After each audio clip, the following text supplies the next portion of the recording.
Yo amo al toro de Lidia y no puede morir en un matadero. Tiene que morir en las plazas de toros. Ellos son seres sintientes y que merecen respeto. Tortura no es cultura. ¿Por qué no está legislando sobre el manejo de las armas? ¿Por qué no está legislando sobre el aborto? ¿Y sí sobre las corridas de toros?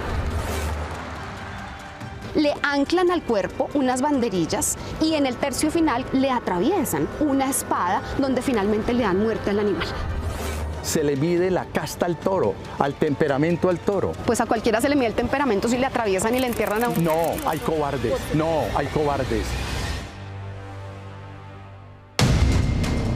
Tras una larguísima faena legislativa que duró más de 7 años, el Congreso finalmente le dijo no más a las corridas de toros en el país. 93 congresistas le dijeron no a los espectáculos taurinos, mientras a duras penas 2 lo seguían respaldando. Quienes festejaron, como ustedes lo ven, y celebraron, sin duda,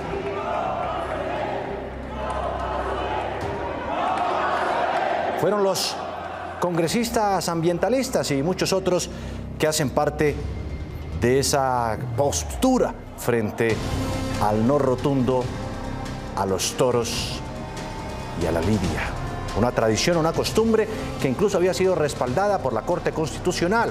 Naturalmente, será el alto tribunal quien decida si esto que ya está a la firma del presidente Petro, que claramente sabemos respalda esta clase de iniciativas, sería la Corte Constitucional la que tendrá la última palabra.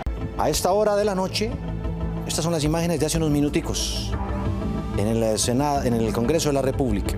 Ella es Esmeralda Hernández, congresista del Pacto Histórico, quien, ha liderado precisamente toda la iniciativa para que se prohibieran los toros. Senadora, buenas noches.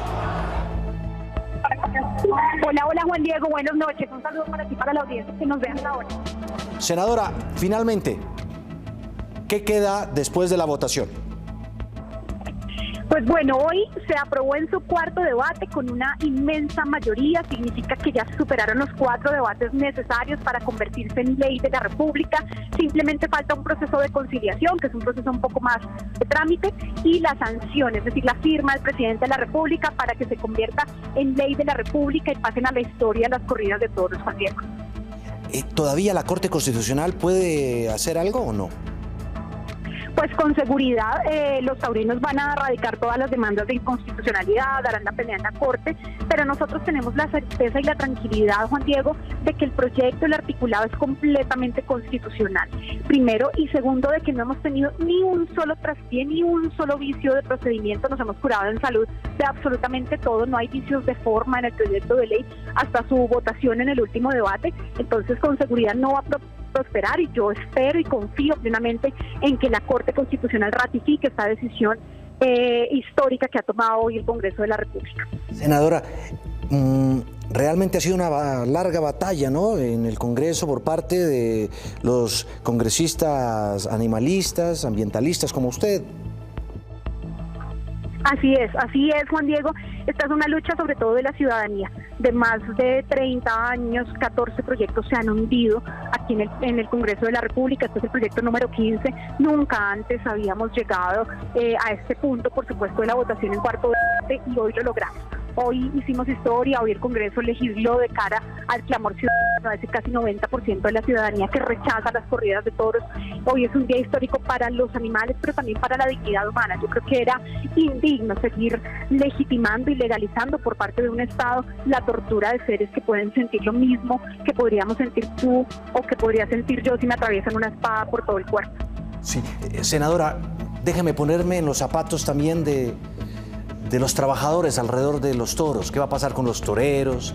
¿Qué va a pasar con las personas que de una u otra manera vivían también de la fiesta brava en Colombia?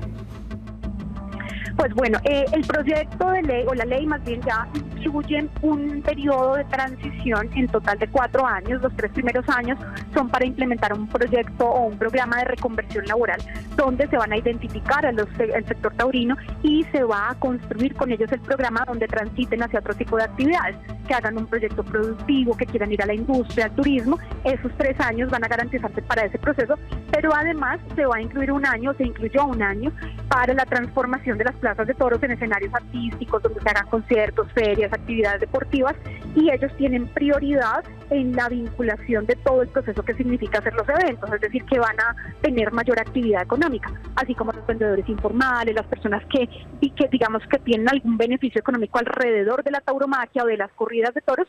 Ahora podrán trabajar todo el año, porque la plaza de toros se va a poder utilizar todo el año y no 3 o 4 días, que es lo que hoy sucede con la mayoría de las plazas. Pues ha sido claro, ha hablado el Congreso contundentemente el día de hoy. Fue una votación arrolladora, 93 votos contra 2 que continuaban respaldando las corridas de toros. Senadora, gracias por atendernos a esta hora. A ti muchas gracias, es un honor para mí poder estar en este espacio, es un honor para mí poder representar ese proyecto de ley como autora en este Congreso y poder representar esa causa ciudadana de tantos años. Gracias, Juan Diego. Feliz noche. 7:20 minutos, el Olmedazo. Es el caso más reciente de corrupción que sacude al país. Olmedo López, el corrupto, dice que se desviaron más de 380.000 millones de pesos de la Unidad Nacional de Gestión del Riesgo para hacer transacciones políticas, comprar políticos. Son muchos los casos. Esta práctica tradicional de robarse los fondos públicos no pasa de moda.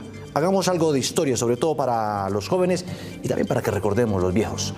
El Pomaricazo.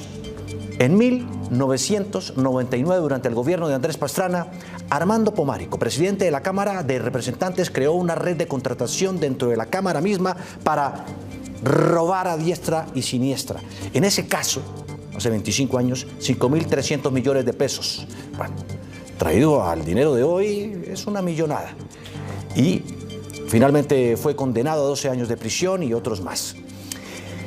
En 2003, el senador Javier Cáceres, quien públicamente le declaró la guerra a la deshonestidad con su famosa frase "chuzo a la corrupción", resulta que después terminó prácticamente en un caso de corrupción de Dragacol, 1998.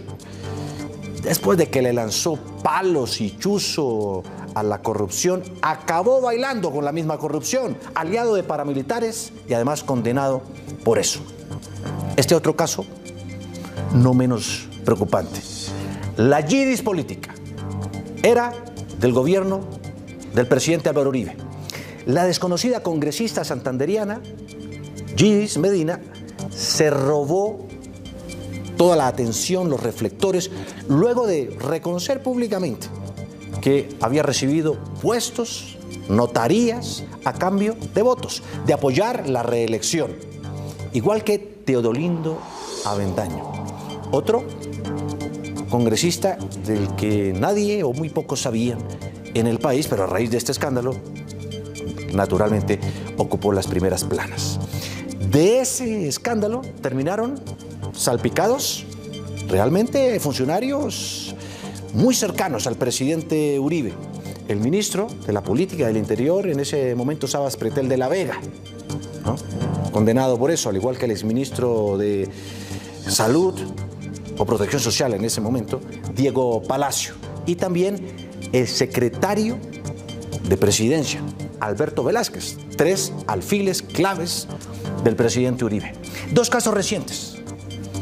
Gobierno Iván Duque, el episodio de las marionetas. Protagonista el senador liberal Mario Castaño, que gestionaba una sofisticada red para embolsillarse los dineros públicos, confabulado con otros políticos, con contratistas y también otros altos funcionarios como Pierre García, quien era director del DPS y hoy es un delincuente más, prófugo por demás.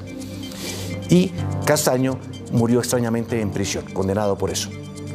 Ligado a este otro caso está el senador del Centro Democrático, Ciro Ramírez, del Centro Democrático e hijo también de Ciro Ramírez, conservador, quien también ha sido duramente cuestionado. Él está en este momento siendo procesado por la Corte Suprema por caso de corrupción, también muy parecido, aunque él lo niega.